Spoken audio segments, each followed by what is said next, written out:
고대에는 대부분 이과들도 다 두 과목으로 시험을 보지만요, 연세대는 뭐 전기전자나 이런 과들은 수학, 물리, 화학 이렇게 세 가지 과목을 좀 보는 과들이 많아요.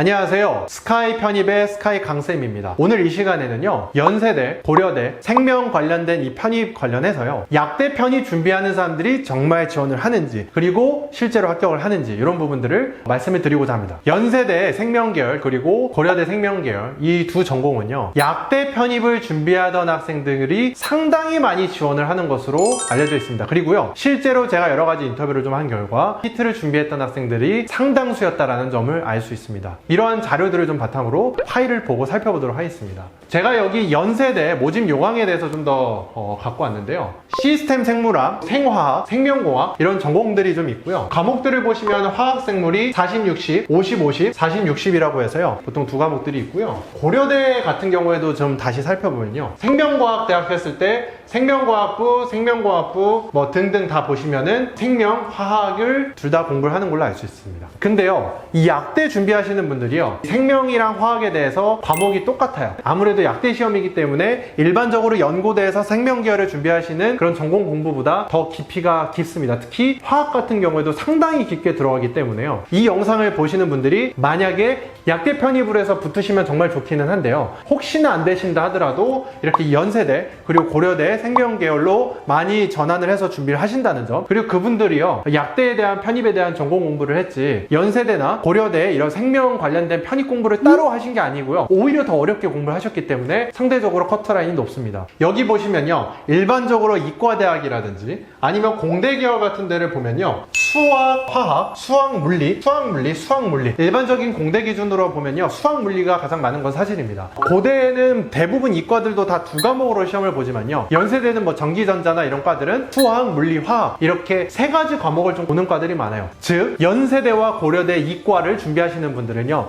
수학이랑 물리는 반드시 준비하시는 경우가 많아요. 거기다가 뭐 화학을 넣을지, 거기다 어떤 걸 넣을지라는 좀 조합이 있는데요, 이 생명 계열 같은 경우에는요, 수학을 안 봅니다. 생명과 화학만 보기 때문에요, 실제로 커트라인도요, 다른 공대보다 5점에서 10점 이상 높아요. 다른 이과 같은 경우에는요, 평균이 70에서 84인 학생들도 많이 합격을 한다라고 보면요, 일반적으로 생명 계열에는요, 약대 편입을 준비했던 사람들이 들어오기 때문에 그래도 적어도 평균이 80점 이상 받는 사람들이 합격자들의 커트라인이 좀 많았다는 점은 여러분들께 좀 드릴 수 있는 정보입니다. 그리고요, 약대 편입을 준비하셨던 분들이요, 뭐 공인어학 점수 같은 경우에 있어서도 제가 봤을 땐 상대적으로 뭐 다른 공대 분들은 그냥 토익 단순히 700점대 초반이신 분들이 있다고 하면요, 이런 분들은 그분들보다도 토익 점수가 조금 높다라는 점, 그리고요, 이 약대 편입을 준비를 할 때 본인 전공에 이런 생물이나 화학 전공을 하시면서요, 본인의 학교, 학회나 관련된 연구 동아리 등을 좀 활동을 하시면서요, 본인이 약대 준비하는 데 있어서 그런 당위성들을 여러 가지 활동들을 좀 하세요. 단순히 연고대 이런 생명 계열의 편입을 위해서 활동을 하시는 게 아니라 본인이 약대 준비하시는 데 있어서 여러 가지 스토리나 좀 준비하시는 걸 목표로 하셨기 때문에요, 실제로 고려대나 연세대 이런 활동 증빙 서류 같은 걸 할 때도요, 생명 관련된 연구자가 되겠다, 관련된 약물치료 연구자가 되겠다, 혹은 여러 가지 바이오 관련된 공학자이자 연구자이자 교수자가 되겠다라고 편입을 준비하시는 데 있어서 연관성이 있다. 그리고 또 하나의 좀 보험이 될 수 있다. 그리고 실질적으로 합격자의 스펙들과 현황들도 연관성이 좀 있다라는 점을 여러분들께 좀 전하고자 합니다. 생명 관련된 공부를 좀 하시고 싶어하는, 편입 준비를 하고 싶어 하시는 분들 중에 약대 편입이 아니신 분들은 상대적으로 여러 가지 점수에 있어서 조금 불리하거나 조금 본인 스스로가 조금 불안할 수가 있기 때문에요. 그리고 수학이랑 물리 혹은 물리나 화학 이런 부분들에 있어서 굳이 생명이 아니어도 된다고 하시면, 이런 학과들을 좀 조합을 하시면요, 일반 생명 계열보다 편입하는 학과의 커트라인이 조금 낮다라는 점, 이건 제가 매년 조금 인터뷰를 하면서 확인을 했던 자료이기 때문에요, 학과 선중에 있어서도 그렇게 좀 신중해서 자신에게 맞게, 자신에게 전략적으로 하시는 것을 좀 추천드립니다. 네, 그리고요, 그런 약대 편입을 준비를 하셨던 분들이 이제 고려대 뭐 학사 관련해서나 아니면 일반 관련해서나 면접에 갔을 때 사실은 약대 편입을 준비했다가 떨어져서 여기 왔다, 이런 부분들을 하면 당연히 교수님들이 싫어하시기 때문에 그걸 직접적으로 노출하기보다는 이제 생명 그리고 화학 관련된 공부를 원래 좀 했었고 관련된 연구자가 되기 위해서 난 준비를 했다라는 거를요, 이런 자기소개서 같은 데 좀 많이 얘기를 하고 있어요. 고려대 같은 경우에는 이렇게 1번 보시면 해당 모집 단위, 지원 동기 및 졸업 진로와